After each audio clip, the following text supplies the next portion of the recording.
This is Gary Atencio with CNTV, and today we're in Denver, Colorado. I am here at Mile High Ministries. Since 1988, this interdenominational community has been deeply connected to the neighborhoods with a heart for the poor while putting their values into action.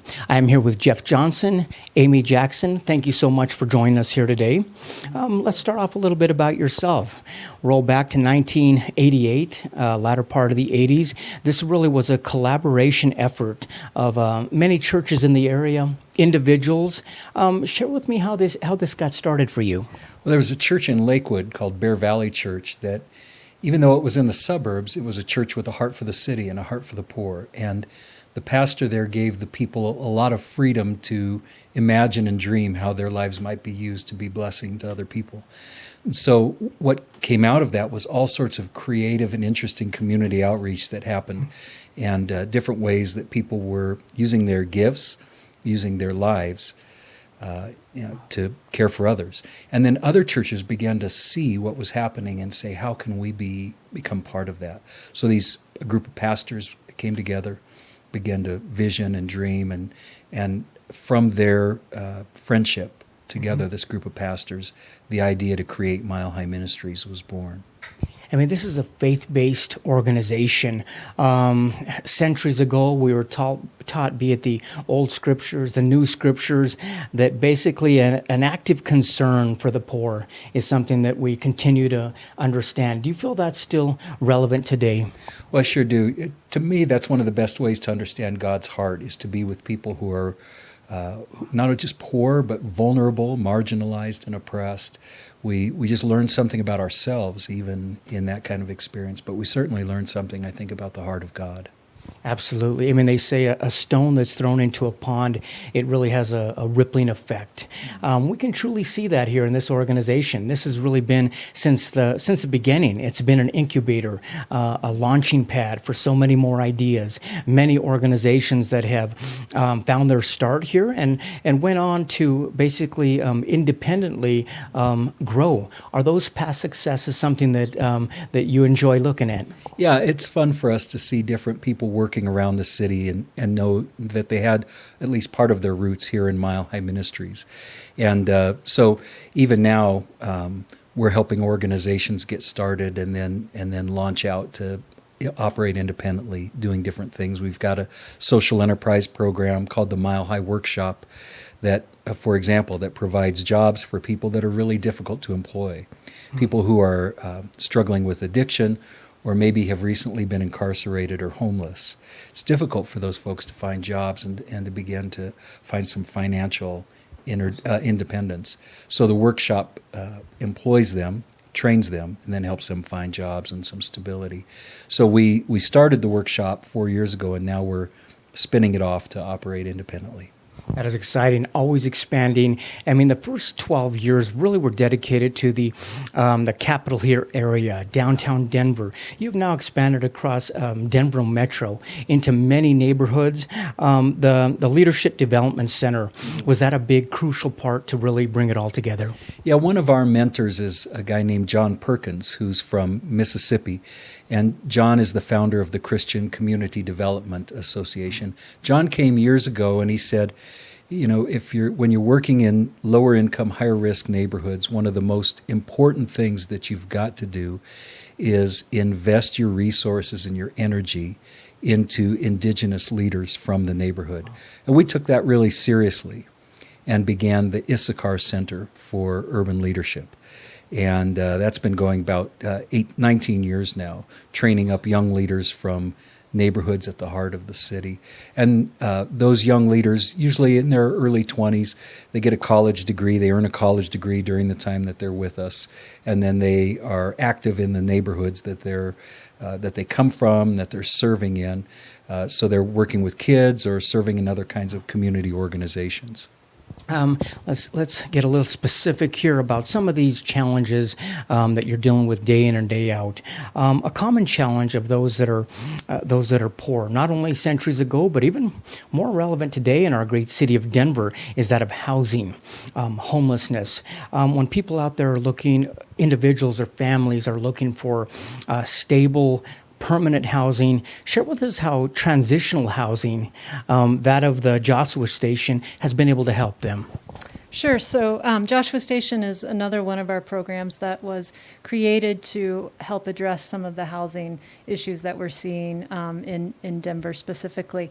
So transitional housing or supportive housing is a way of taking a homeless family who may be living on the street, living out of their car, maybe living in a bedroom, and giving them a place to live in a season of time to be able to work on and address some of the challenges that led up to their homelessness. So our families come here to Joshua Station, they get a roof over their head, and they stay with us for at least 2 years. And during that time, we're helping them move forward, we hope, into some type of stable housing once they leave our program. Excellent. Amy is the executive director of this program. You came on in 2015. Really, this is an old motel that's offering hope for many families. Was this a good fit for you? Oh, absolutely. I had some connections here to Joshua Station about 15 years ago. I helped start the counseling program here. So I've always held a place in my heart for Joshua Station, and am very grateful to be back in this community and serving the poor. Excellent. Share with us a little bit about this facility here. Quite a bit of room here. I see it's dinner time. Things are starting to move a little bit. Share with me about that. Sure. One of the things that we really value at Joshua Station is a sense of community. So we not only are providing a roof over our family's head, we're hopefully providing a community, a neighborhood, a support system. So a lot of the elements that get integrated into our program are focusing on how we're building community. Are we being a good neighbor to one another? Are we helping our families build lasting friendships with each other, with us as staff?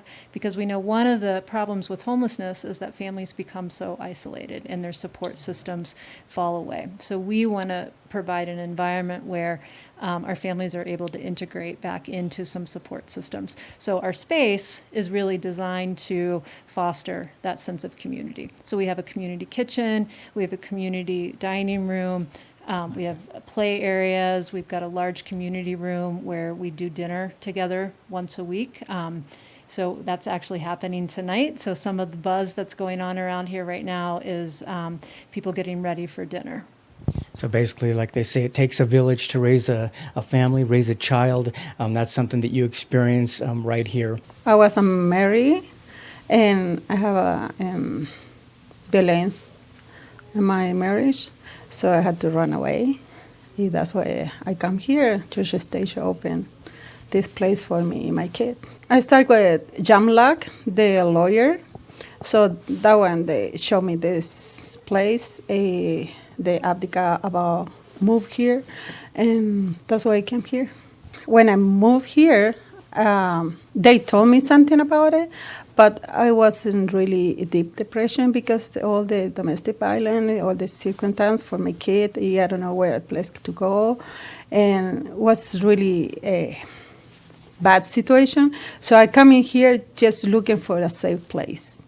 Right. And when I come here, the people, oh my God, so beautiful, so kind. They open arm and give you a hug and love to my kid and myself. I was really bad. And they help me and help my kid constantly for me. And what you need, Gina? What is your next step? What is your goal? What you want to do? If you need time, take your time. You always with me. Always, Gina, you okay? What about the kid? All the time. And you want to come back to school? What you want to do? I said, I don't know yet. Now I want to try working my health because I was in depression. So I want to work in my health and figure out what's next. So one day I said, I want to come back to school. Wow. So I told my family advocate, I said, I want to come back to school. Gina, you sure? You don't want to take more time? No, I want to come back to school because I want to stop thinking. I want to just do it. So that's why I come back to school. I would say you've seen quite a bit change throughout the years. There's never been more of a time where the laws are constantly changing, maybe even in question. For those natives here of Denver, or even immigrants that find themselves here in Denver, share with me how basically navigating through legalities they find themselves into, like that of the Justice Mercy Legal Program. Tell me about that. Yeah, the Justice and Mercy Legal Aid Center is our legal aid clinic that actually began here at Joshua Station with an attorney who rented space from us for his own private practice. But we would take some of our residents who had legal issues, and we would take them over to Steve and Soma, and little by little they built this practice, and now there are 5 attorneys and about an equal number of victim advocates and paralegals who are helping about 1,000 families a year who are in various kinds of legal difficulties. If you have a very low income and you have a criminal legal issue, you can get a public defender. But if you have a civil issue, so a divorce, custody issues, landlord-tenant issues, workplace, those kinds of things, then the law doesn't provide you with an attorney. You have to find one. And that's where we step in to provide that legal service at low or no cost. That is great. I mean, since 2007, the half of the world's population has been going into the cities. That produces quite a few challenges out there, yet at the same time, we find ourselves in a need of leadership, the youth of today. Share with me a little bit about your leadership programs like the Center for Urban Leadership. Mm-hmm. Yeah, you're right.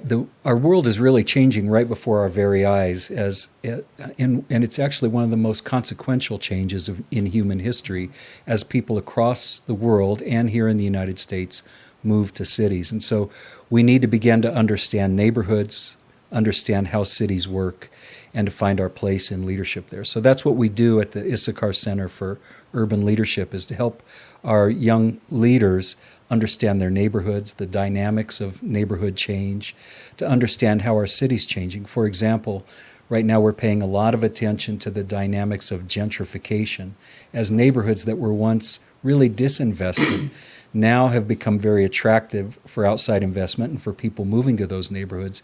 And suddenly people who have been there for generations in their families can't afford to be in those neighborhoods any longer. That is definitely a current event here in Denver as well. As students, we are taught basically to be career-minded. We go into college, we're looking for a career, yet as Christians, we should be taught to look at a vocation. I mean, really what our purpose is in life. Is that something that is taught here? You mentioned the Denver Urban Semester. Is that something that it is basically able to provide some of these students leadership direction? The Denver Urban Semester invites young adults to come and spend a semester with us, really immersed in the city. And as they're immersed in the city, they're wrestling with that very question: what am I learning about the world around me? And what am I learning about myself? So that as I begin to think about what I'm going to do with my life, I'm paying real close attention to my own sense of calling. Where is it that my deep longings and my giftedness and then the needs of the world come together to create some kind of sense of calling? Something that I didn't learn in high school. It doesn't sound like a class that I learned out there at all. Really, this, regardless of the program, this is really an awareness of the poor, awareness of people that are existing in different circumstances than many of us, learning to be present within those communities. And at the same time, is that kind of teaching us to be present within ourselves? And is that something you've seen evolve? Well, yeah, we pay a lot of attention to that what we really believe is that our neighborhoods and our city don't need a lot more sort of arm's length social service delivery. What they need is neighbors, people who are present and who are building relationships, people who know themselves, have an understanding of God's presence in their life, and then are able to really connect with other people and build relationships. That's really at the center point of everything that we do. Whatever creative or practical program work we're doing, that sense of being present is really at the heart of all of it. That is excellent. I mean, I would imagine not only the poor, but all of us really we not only want to survive in challenging situations, but we want to thrive in those situations. Each one of the programs are giving tangible skills, tools, ways for people to rise up out of basically an environment that they find themselves into. Yet is the spiritual aspect something that you feel is an important component to help them thrive from day to day? Yeah, at the start of it, and the word that we use more than any other is prayer, which for us is about this sense of being connected to God. You know, Jesus used this image of being the vine and the rest of us being branches who draw our life and our sustenance from being connected to the vine. So it's critical for us to be connected to that vine, and we do that primarily through praying, which really is about quieting our hearts, quieting our mouths, in order to be able to listen for the voice of God, and then to model that and share that as a lifestyle with the people that we serve.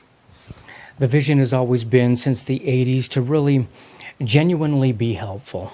I mean, really provide programs, tangible ways for people to learn more about themselves, more about their neighborhood, the community.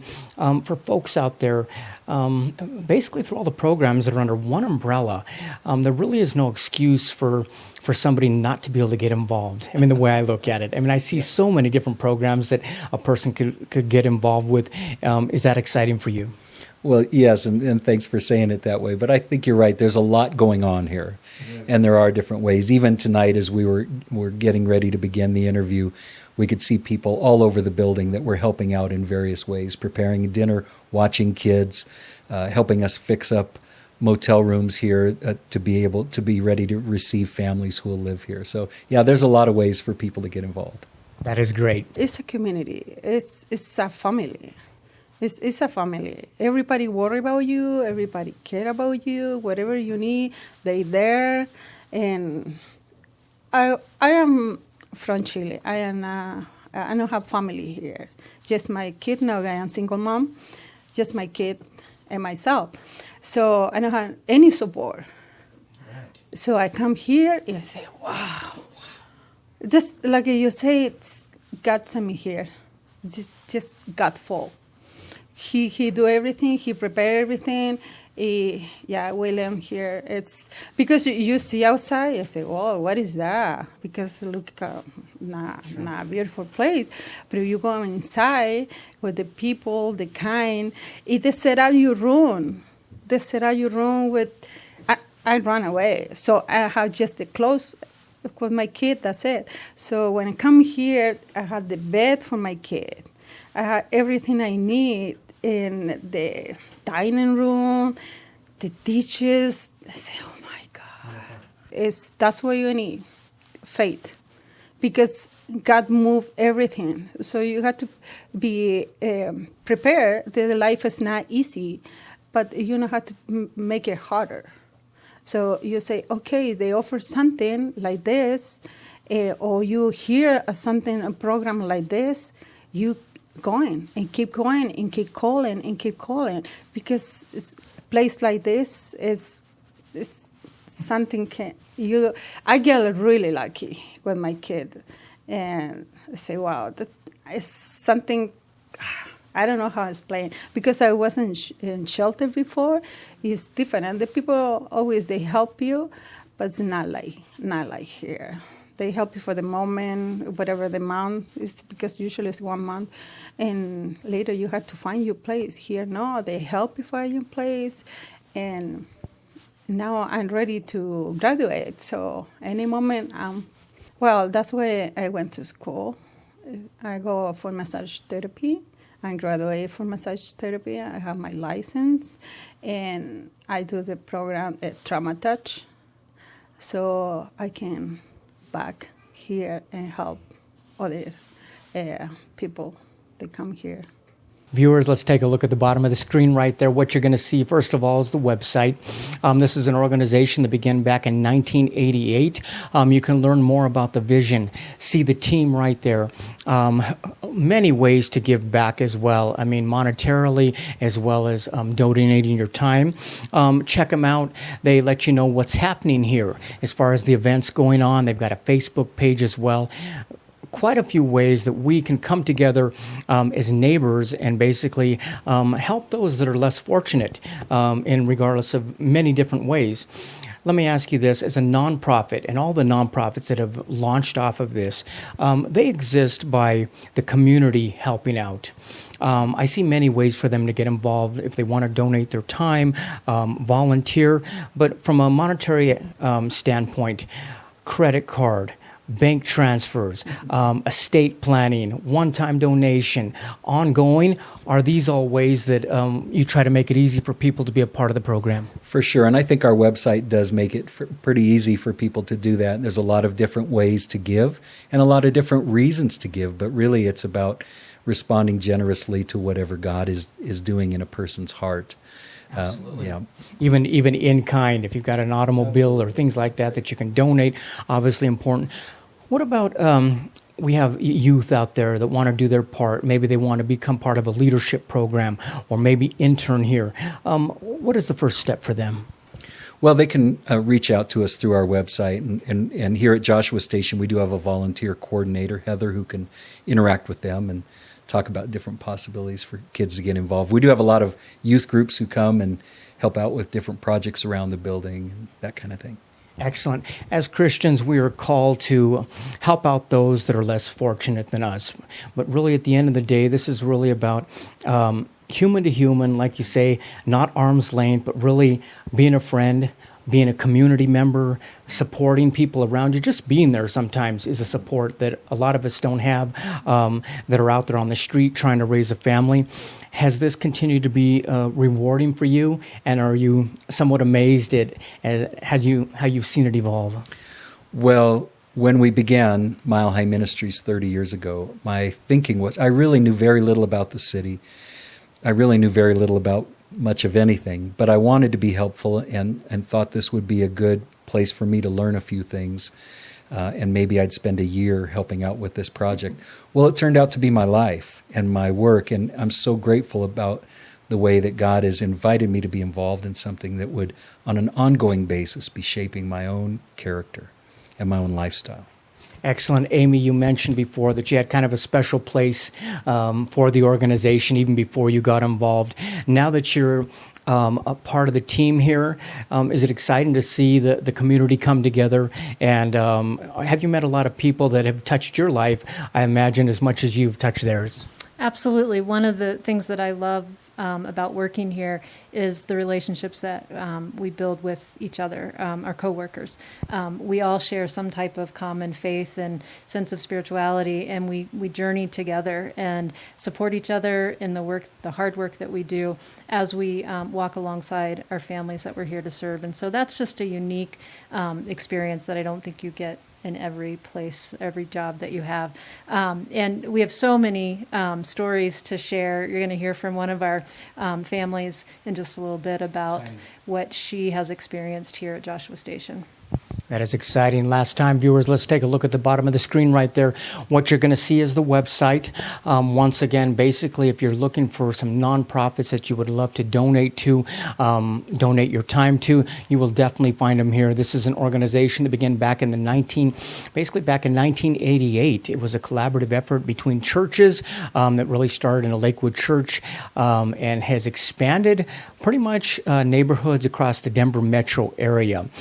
Check out their website. Very easy to give right there as well. Donations obviously are greatly accepted right there. That is Mile High Ministries. It's an interdenominational community serving the folks here of Denver, Colorado. This is Gary Atencio with CNTV. And if you don't know, now you know.